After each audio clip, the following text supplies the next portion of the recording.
So I'm here with Dawn at Fingerboard Farms, and I'll let her introduce herself.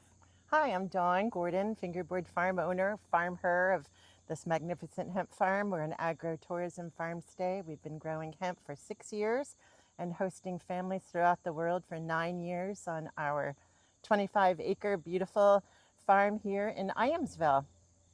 So if the proposed lines come through, where exactly will they be coming through? Unfortunately, they run the entire backside of our property line, so it will impact the entire farm. And it's not directly on our property, but it runs the back property line. So you mentioned agritourism, and even today there's a wedding happening here. How do you think the proposed lines, if they go through, will affect your agritourism business? Well, it's all about the beauty of the farm. The people that choose our farm to host their weddings, ceremonies, events, they come here for the beauty and the feeling of a sanctuary with the large high tension power lines impacting the views and just the natural state of the farm. It's going to ruin it. Nobody's going to want to have that in the background of their photos or backdrop of their parties. It's gonna highly impact my property. So as you can tell, one of the things Dawn is selling is the beauty of her farm, and this will heavily impact the beauty of the farm. As she stated, it'll go along the whole back side. So it'll be very visible, and we'll show you in a clip right here. It'll be very visible from this farm if they are allowed to go through. What you're seeing in this clip is behind Dawn's farm, and this is where the lines will actually run, and the lines are tall enough that they will be seen very visibly from the entirety of Dawn's farm. This is the view from the event area on Dawn's farm. The lines will run the entirety of this view.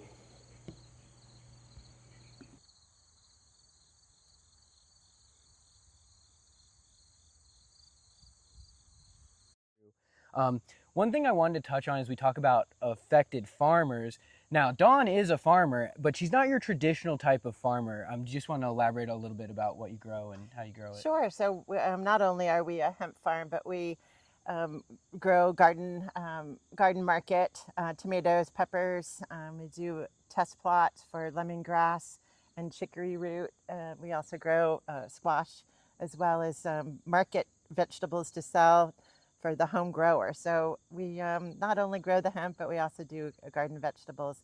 On our farm, we not only cultivate, but we extract and formulate the products as well. So it's a very lengthy, long project from seed to sale. It's done with love and passion, and this is what agritourism is all about on our farm. So I think what we need to say is farmer encompasses a large group of people. It's not just your corn and your soybeans. There's all types of farmers, and they do it because they love to do it. They grow these things because they love to grow these things, and they love the environment, and that's why they're doing what they do. Now, you mentioned earlier about overspray, and you did state that you're not too worried about the overspray for these crops, but I wanted to bring up overspray. Now, can you elaborate what overspray is a little bit? Sure, absolutely. Well, our first year of hemp farming, we grew the hemp on 3 acres on our farm, and unfortunately, the following year during COVID, the farm next to us oversprayed and sprayed our entire hemp field, and at that point, we were no longer able to grow organically in the soil. We moved our operation to this plot here where we grow in 10-gallon pots. We've moved ourselves far away so that overspray impact would never occur again. It was devastating to our crop. We could not certify that it was organic, not that we certified, but we could not, telling our customers that we grow organically when it was just sprayed with Roundup, isn't safe. It's just not safe. So I feel that where the power lines are probably going to be okay from overspray, but the chance of overspray would be devastation to my field. You cannot grow these and have any kind of herbicides or pesticides sprayed on these plants. So if you're an organic farmer and these lines are going to be going anywhere near your crop, you have to be really aware that they do spray under these lines, and the possibility of overspray is definitely, it has potential to happen. and will happen depending on how close you are to these lines. The last thing I wanted to touch on is, Don, you said you've been here since 2006. Can you just elaborate on how much you've put into this property in that time? Sure. Well, I actually moved to the farm during COVID, but we purchased the 25 acres in 2006, and it needed a tremendous amount of work. We've probably, in the house alone, have done about 500,000 of upgrades in the home and throughout the farm, fencing, barn repairs, new structures, tremendous amount of landscape. We've really taken it from a diamond in the rough to an absolute gem, and we're so proud of what we've done. So it's been a labor of love, and this farm is going to be passed down to my children, and look, I'm cry, and hopefully their children as well.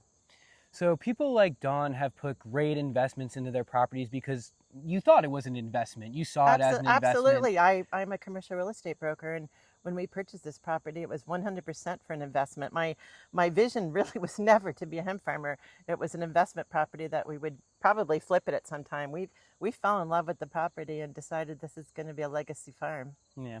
I think that happens a lot with people that buy land. If you live out here in this area and you've experienced it, it's hard to want to live anywhere else. Absolutely. Never leaving here. Yeah, I agree.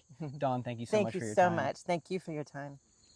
In these next shots, you're seeing the event area at Dawn's farm, as well as some of the animals she has on the grounds.